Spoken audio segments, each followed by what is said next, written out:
ಕಳೆದ 3 ವರ್ಷ ಉಚಿತವಾಗಿ 200 ಯೂನಿಟ್ ವಿದ್ಯುತ್ತನ್ನು ಬಳಕೆ ಮಾಡಿದಂಥ ಗೃಹಜ್ಯೋತಿ ಫಲಾನುಭವಿಗಳು ಈಗ ಮತ್ತೊಂದು ಸಾರಿ ಅರ್ಜಿಯನ್ನು ಸಲ್ಲಿಸೋದು ಅನಿವಾರ್ಯ. ಮನೆಗೆ ಬಂದಂಥ ಮೀಟರ್ ರೀಡರ್ಗಳು ಅರ್ಜಿಯನ್ನು ಸ್ವೀಕಾರ ಮಾಡ್ತಾ ಇದ್ದಾರೆ. ಇನ್ನೂ ಒಂದು ತಿಂಗಳ ಅವಕಾಶ ಇದೆ. ಈ ಸಂದರ್ಭದಲ್ಲಿ ಅರ್ಜಿಯನ್ನು ಸಲ್ಲಿಸ್ಬೋದು. ಆದರೆ ಅರ್ಜಿ ಸಲ್ಲಿಸಿದ ಎಲ್ಲರಿಗೂ ಕೂಡ ಉಚಿತವಾಗಿ ವಿದ್ಯುತ್ ಬಳಕೆ ಮಾಡುವ ಅವಕಾಶ ಸಿಗುತ್ತಾ? ಗೃಹಜ್ಯೋತಿ ಯೋಜನೆ ಸಿಗುತ್ತಾ? ಈ ಪ್ರಶ್ನೆ ಬಹುವಾಗಿ ಕಾಡ್ತಾ ಇದೆ. ಒಂದು ವೇಳೆ ಅರ್ಜಿ ಸಲ್ಲಿಸದೇ ಇರೋರು ಅಥವಾ ಅರ್ಜಿ ತಿರಸ್ಕಾರಗೊಂಡಿದ್ದರೆ ಏನು ಮಾಡಬೇಕು? ಈ ಪ್ರಶ್ನೆನೂ ಕೂಡ ಕಾಡ್ತಾ ಇದೆ. ಅರ್ಜಿ ಸಲ್ಲಿಸಿದ ಮೇಲೂ ಕೂಡ ನಮಗೆ ನಿಜವಾಗ್ಲೂ ಫಲಾನುಭವಿ ಆಗ್ತೀವಾ ಅನ್ನುವಂಥ ಒಂದು ಸಣ್ಣ ಆತಂಕ, ಗೊಂದಲ ಅಂತೂ ಇದೆ. ಯಾಕೆ ಅಂತ ಕೇಳ್ತೀನಿ. ಯಾಕಂದರೆ ಗೃಹಜ್ಯೋತಿ ಸ್ಕೀಮ್ನಲ್ಲಿ ಈಗ ಕೊಟ್ಟಿರುವಂಥ ಅಪ್ಲಿಕೇಶನ್ ಫಾರ್ಮನ್ನು ನೀವು ಗಮನಿಸಿದರೆ ಮೊದಲು ಕ್ಯಾಸ್ಟ್ ಸರ್ಟಿಫಿಕೇಟನ್ನು ಕೊಡಬೇಕು ಅಂತಿತ್ತು. ಬಟ್ ಅದಕ್ಕೆ ಸಾಕಷ್ಟು ವಿರೋಧ ವ್ಯಕ್ತವಾದ ಹಿನ್ನೆಲೆಯಲ್ಲಿ ಯಾವ ಕ್ಯಾಸ್ಟ್ ಅನ್ನೋದನ್ನು ನೀವು SC ST OBC ಅಥವಾ ಸಾಮಾನ್ಯ ಈ ರೀತಿಯಾಗಿ ನೀವು ಅದನ್ನು ಟಿಕ್ ಮಾಡಬೇಕಾಗತ್ತೆ.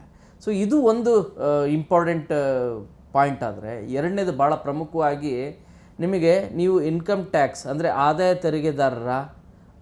ತೆರಿಗೆದಾರರಾಗಿದ್ದರೆ ನೀವು ಪಾನ್ ಕಾರ್ಡ್ ನಂಬರನ್ನು ಕೂಡ ಕೇಳಿದೆ.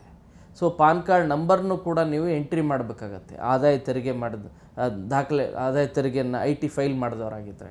ಸೊ ಆವಾಗ ಸರ್ಕಾರ ಯೋಚನೆ ಮಾಡುತ್ತೆ, IT ಫೈಲ್ ಮಾಡ್ತಿರೋರಿಗೆ ನಾವು ಕರೆಂಟನ್ನು ಕೊಡಬೇಕಾ?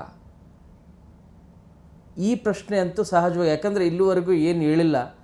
ಅರ್ಜಿ ಎಲ್ಲದೂ ಕೂಡ ಆದಮೇಲೆ ಸ್ಕ್ರೂಟ್ನಿ ಮಾಡ್ತಾರೆ. ಇದರಲ್ಲಿ ಎಷ್ಟು ಜನ IT ಫೈಲ್ ಮಾಡಿದವರಿದ್ದಾರೆ ಅಂಥೇಳಿ, ಇವ್ರಿಗೆ ಕೊಡಬೇಕಾ ಕೊಡಬಾರ್ದಾ ಅನ್ನೋದ್ರ ಬಗ್ಗೆನೂ ಕೂಡ ಖಂಡಿತವಾಗಿ ಕೂಡ ಯೋಚನೆ ಮಾಡ್ತಾರೆ.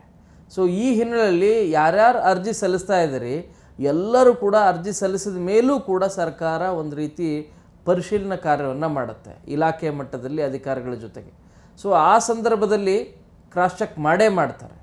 ಸೊ ಆ ಸಂದರ್ಭದಲ್ಲಿ IT ಫೈಲ್ ಮಾಡಿದವ್ರನ್ನ ಉಳಿಸ್ಕೋಬೇಕಾ ಅಥವಾ ಬೇಡವಾ ಅನ್ನೋದು, ಎಷ್ಟು ಸಂಖ್ಯೆ ಬರುತ್ತೆ, ಎಷ್ಟು ಹಣ ನಾವು ವ್ಯಯ ಮಾಡಬೇಕಾಗತ್ತೆ, ಇವೆಲ್ಲವನ್ನು ಕೂಡ ಚೆಕ್ ಮಾಡೇ ಮಾಡ್ತಾರೆ. ಅದರ ಆಧಾರದ ಮೇಲೆ ಅವ್ರಿಗೆ ಕೊಡಬೇಕಾ, ಅವಕಾಶ ಕೊಡಬೇಕಾ, ಈ ಹಿಂದೆ ಕೊಟ್ಟ ರೀತಿಯಾಗಿ ಅಥವಾ ಕೊಡಬಾರ್ದಾ ಅನ್ನೋ ರೀತಿಯಾದಂಥ ಒಂದು ಚರ್ಚೆ ಅಂತ ಖಂಡಿತವಾಗೂ ಇಲಾಖೆಯ ಮಟ್ಟದ ಸಭೆಯಲ್ಲಿ ಆಗೇ ಆಗತ್ತೆ. ಅಂತಿಮ ನಿರ್ಧಾರ CM ಅವರು ಕೈಗೊಳ್ತಾರೆ.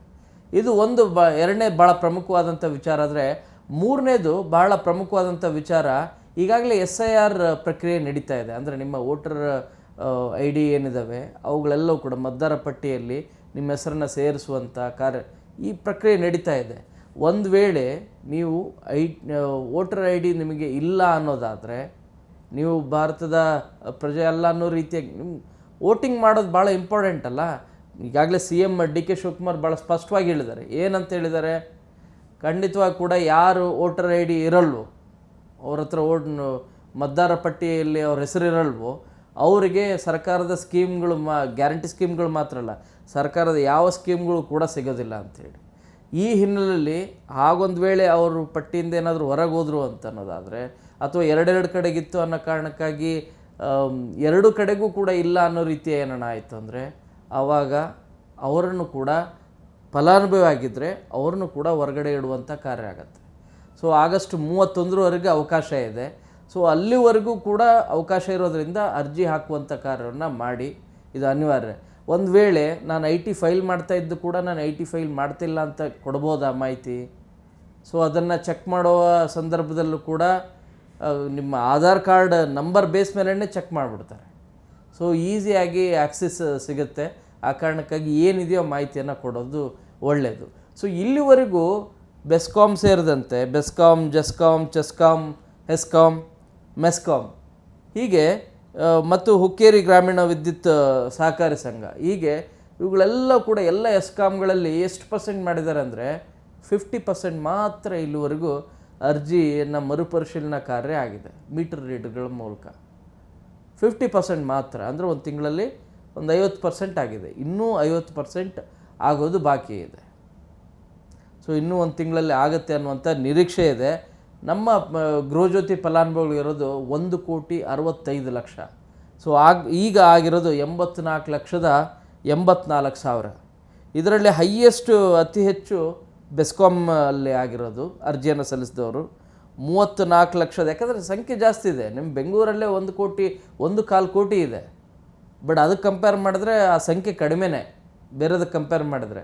ಬಟ್ ಎಲ್ಲ ಎಸ್ಕಾಮ್ಗಳಿಗೆ ಚೆಕ್ ಮಾಡಿದ್ರೆ ಅದು ಸಂಖ್ಯೆ ಜಾಸ್ತಿ ಇರ್ಬೋದು. ಆದರೆ ಬೆಂಗಳೂರಿನ ಜನಸಂಖ್ಯೆಯನ್ನು ಚೆಕ್ ಮಾಡಿದ್ರೆ ಅದು ಕಡಿಮೆ. ಬೆಸ್ಕಾಮ್ ವ್ಯಾಪ್ತಿಯಲ್ಲಿ 34,62,865, ಜಸ್ಕಾಮಲ್ಲಿ 10,30,30,917, ಚೆಸ್ಕಾಮ್ದದು. ಜಸ್ಕಾಮ್ 7,93,105, ಹೆಸ್ಕಾಮಲ್ಲಿ 20,23,682, ಮೆಸ್ಕಾಮಲ್ಲಿ 11,51,702, ಹುಕ್ಕೇರಿ ಗ್ರಾಮೀಣ ವಿದ್ಯುತ್ ಸಹಕಾರ ಸಂಘದಲ್ಲಿ 22,394.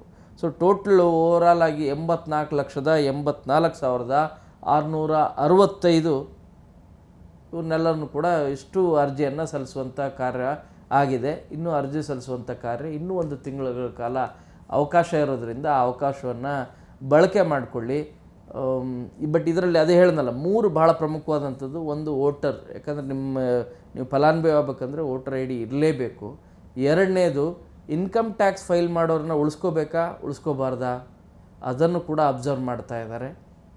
3ನೇದು ನಿಮಗೆ ಇನ್ನೂ ಒಂದು ಭಾಳ ಪ್ರಮುಖವಾದಂಥ ವಿಚಾರ ಏನು ಅಂತ ಅನ್ನೋದಾದರೆ, ಈ 2 ವಿಚಾರ ಅಲ್ಲದೆ ನಿಮಗೆ ಚೆಕ್ ಮಾಡ್ತಾ ಇರೋದು ಬೇರೆ ಕಾರಣಕ್ಕೆ, ಅಂದರೆ ಇನ್ನೊಂದು ತಿಂಗಳ ಒಳಗಡೆ ಏನು ಮಾಡ್ಬೋದು ಅಂಥೇಳಿ. ಗೋರ್ಮೆಂಟ್ ಜಾಬ್ ಇರುವಂಥವ್ರು, ಗೋರ್ಮೆಂಟ್ ಎಂಪ್ಲಾಯಿಗಳನ್ನು ಉಳಿಸ್ಕೋಬಾರ್ದಾ ಅವ್ರಿಗೆ ಕೇಳ್ತಾ ಇರೋದು. ಗೋರ್ಮೆಂಟ್ ಅಸೋಸಿಯೇಷನ್, ಎಂಪ್ಲಾಯ್ ಅಸೋಸಿಯೇಷನ್ ಕೇಳಿದ್ರೆ ನಾವಾಗೆ ಏನು ಕೇಳಿದ್ದಿಲ್ಲ, ನಮಗೆ ಉಚಿತ ವಿದ್ಯುತ್ ಕೊಡಿ ಅಂಥೇಳಿ.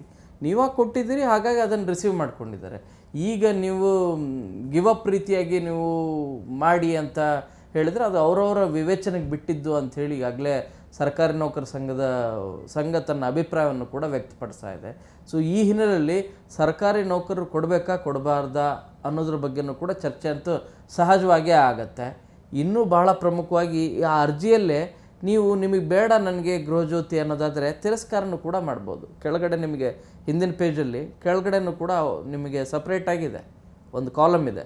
ಆ ಕಾಲಮಲ್ಲಿ ನನಗೆ ಈ ಸ್ಕೀಮಿನ ಬೇಡ, ನನಗೆ ಉಚಿತ ವಿದ್ಯುತ್ ಸ್ಕೀಮಿನ ಬೇಡ ಅಂಥೇಳಿ ನೀವು ಸಿಗ್ನೇಚರ್ ಮಾಡಿಕೊಟ್ರೆ, ಸೊ ನಿಮಗೆ ಉಚಿತವಾಗಿ ಬರುವಂಥ ವಿದ್ಯುತ್ ಏನಿದೆ 200 ಯೂನಿಟ್ವರೆಗೂ ಕೊಡೋದು, ಸೊ ಅದನ್ನು ಕ್ಯಾನ್ಸಲ್ ಮಾಡಲಿಕ್ಕೂ ಕೂಡ ಅವಕಾಶ ಇದೆ. ಅಂದರೆ ಗಿವ್ ಅಪ್ ರೀತಿಯಾದಂಥ ಅವಕಾಶವನ್ನು ಕೂಡ ಮಾಡಿಕೊಟ್ಟಿದೆ.